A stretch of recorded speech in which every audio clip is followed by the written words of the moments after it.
Extreme লেভেলের roller coaster থেকে শুরু করে মিলিয়ন মিলিয়ন মৌমাছি দিয়ে নিজেকে ঢেকে ফেলা সহ এমন সব বিশ্ব রেকর্ড যেগুলো আর কেউ কোনোদিন কখনোই ভাঙতে পারবে না।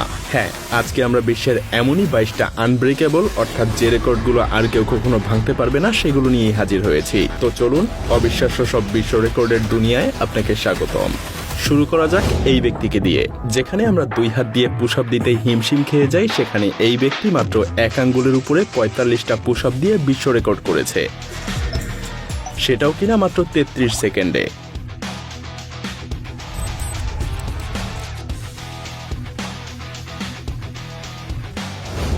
একবার চিন্তা করে দেখুন কতটা শক্তি আর ফ্লেক্সিবল হলে এমনটা হতে পারে। কেউ কিভাবে এমনটা করার চিন্তা করতে পারে, সত্যিই অবিশ্বাস্য। বাচ্চাটা এভাবেই 145 মিটার দূরত্ব অতিক্রম করেছিল, সেটাও কিনা মাত্র 30 সেন্টিমিটার উচ্চতার নিচ দিয়ে।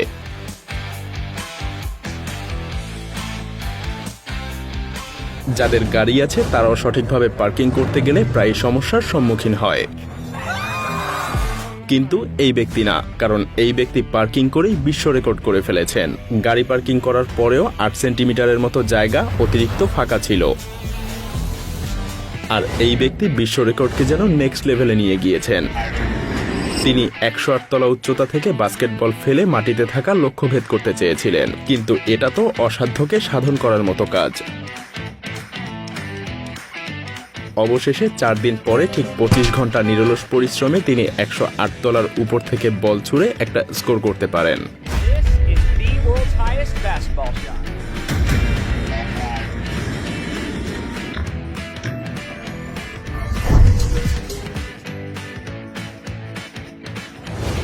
এই ট্র্যাকটা তো মাটিতে চালানোর চাইতে যেন শূন্য ভাষাতেই বেশি কমফোর্টেবল লাগবে।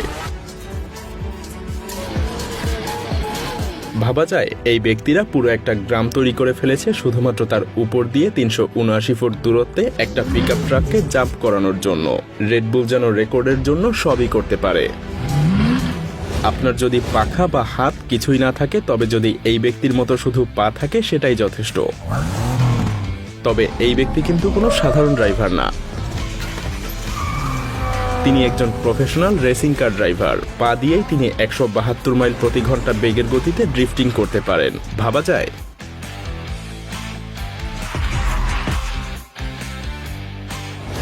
যেখানে বেশিরভাগ ড্রিফটিংই মাত্র কয়েক সেকেন্ড স্থায়ী হয়, সেখানে কিনা টানা 8 ঘন্টা ধরে ড্রিফটিং করা সম্ভব।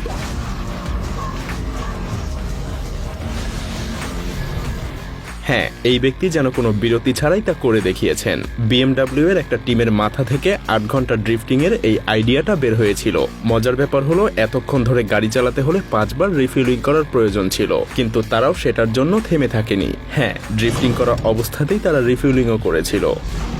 মাছ যেমন পানি থেকে বেরিয়ে লাফ দেয়, তেমনি এই ব্যক্তিরাও নিজেদের স্নোমোবাইল আর বাইক নিয়ে শূন্যে লাফ দিয়েছিল।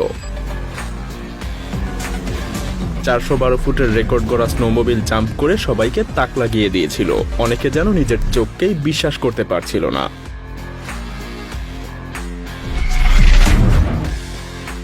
স্নোমোবাইল যেমন আকাশে ওড়ার জন্য তৈরি করা হয়নি, ঠিক তেমনি শক্ত কোনো দড়িও রাস্তায় থাকার কথা না। সার্কাসের জিমন্যাস্টিককে সত্যিকারের কোনো পরীক্ষায় ফেললে কেমন হয়? এভাবেই 2টা চলন্ত গাড়িতে রশি বেঁধে পার হচ্ছেন এই সার্কাসের জিমন্যাস্টিক।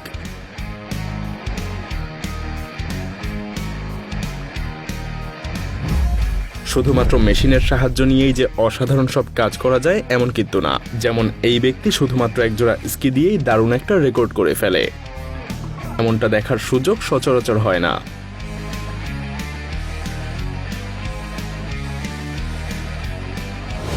এমন একটা বিশাল আকার ইউনিসাইকেল আপনি হয়তো আগে কখনো চোখেও দেখেননি। 30 ফুট লম্বা এই সাইকেলটাকে ডাকা হয় মৃত্যুর টাওয়ার নামে। এই সাইকেলটা এতটাই বিপজ্জনক যে অফিসিয়ালি এটাকে এখনো স্বীকৃতি দেয়া হয়নি।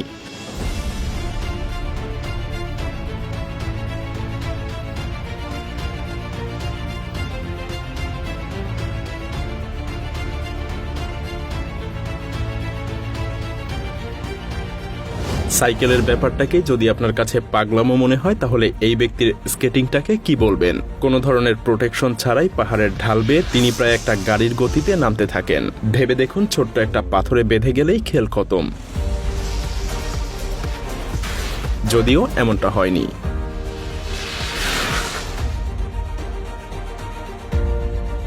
এই ব্যক্তিকেও যেন নিজের জীবনের নিরাপত্তা নিয়ে খুব একটা চিন্তিত বলে মনে হয় না। তার প্রতিদিনের কাজই সবথেকে উঁচু জায়গা থেকে সবচাইতে কোম্পানিতে ড্রাইভিং করা।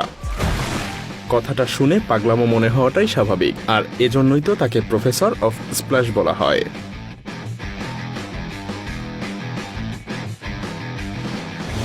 রোলার কোস্টারে উঠলে সবাই সিট বেল্ট বেশ কয়েকবার করে চেক করে নেয়, কিন্তু এই ব্যক্তিটা নিরাপত্তাকে যেন থোড়াই কেয়ার করে। শুধুমাত্র নিজের স্কেটস ব্যবহার করে সেভাবে পুরো রোলার কোস্টার লাইনটায় উঠে পড়ে। অসম্ভব গতিতে রোলার কোস্টারের মতো দুপায়ের উপরে ভর করেই পুরো লাইনটা ঘুরে রেকর্ড তৈরি করে।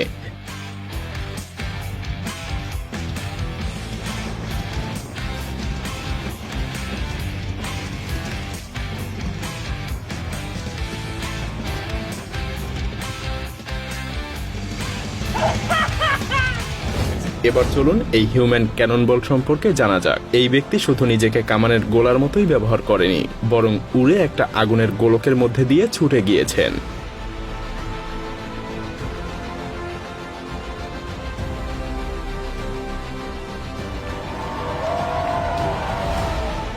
মৌমাছির কামড়কে কে না ভয় পায়, তবে শুধু এই ব্যক্তি বাদে, কারণ এই ব্যক্তি নিজের পা থেকে মাথা পর্যন্ত সম্পূর্ণ মৌমাছি দিয়ে মুড়িয়ে ফেলার সিদ্ধান্ত নেয়, আর সেই মৌমাছির সংখ্যা ছিল প্রায় 10 লাখেরও বেশি। আপনার কি মনে হয় এই রেকর্ডটা আদৌ কি আর কেউ কখনো ভাঙতে পারবে?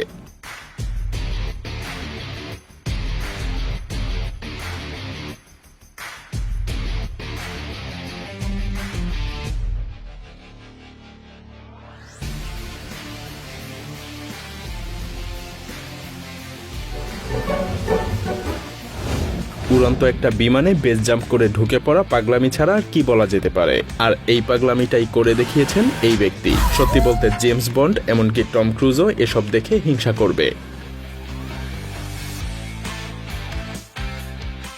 আমরা যখন কোনো দুঃসাহসিক কাজ করার কথা ভাবি, সত্যি বলতে এমন কিছু চিন্তাতেও রাখি না, কিন্তু এই ব্যক্তি তার দুঃসাহসিক কাজের জন্য নিজের প্লেনটাকেই বেছে নিয়েছেন।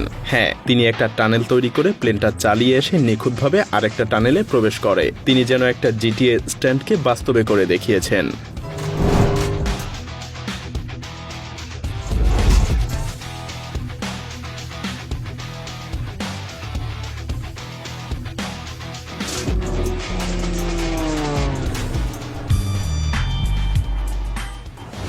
এটা একটা 2 মিটারের কেভ, আর এই ব্যক্তি এত ছোট একটা ফাঁকার মধ্যে দিয়ে উড়ে যাওয়ার জন্য সিদ্ধান্ত নিয়েছেন।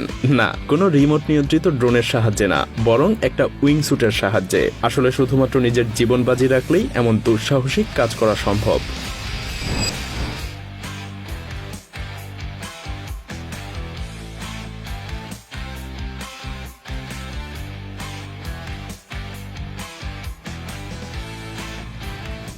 সাধারণত 172 ফুটের উপরে উঠলে তাকে সেফটি হার্নেস দিয়ে বেঁধে রাখা হয়, যাতে কোনো ধরনের দুর্ঘটনা না ঘটে। কিন্তু আমি যদি বলি এই ব্যক্তি এতটা উচ্চতা থেকেই ডাইভ করবে, হয়তো আপনি বিশ্বাসই করবেন না। ওকে, নিজেই দেখে নিন।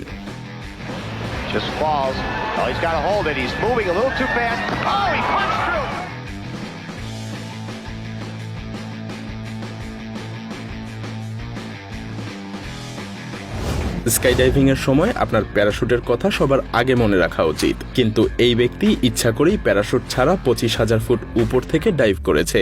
যদিও তার জন্য একটা বিশাল জালের ব্যবস্থা করা ছিল, তাই তিনি নিরাপদে মাটিতে নামেন, কিন্তু ছোট্ট একটা ভুলের কারণে তার প্রাণনাশের সম্ভাবনা ছিল।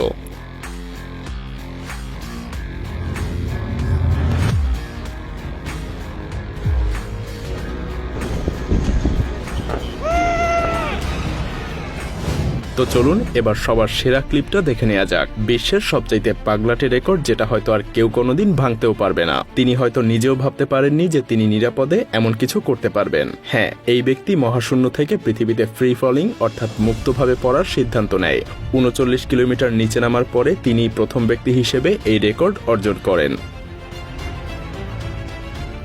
তাছাড়াও তিনি একমাত্র ব্যক্তি যিনি শব্দের চাইতেও দ্রুত গতি লাভ করেছিলেন, আর তিনি নিরাপদে মাটিতেও পৌঁছান আমাদেরকে এই গল্পটা বলার জন্য।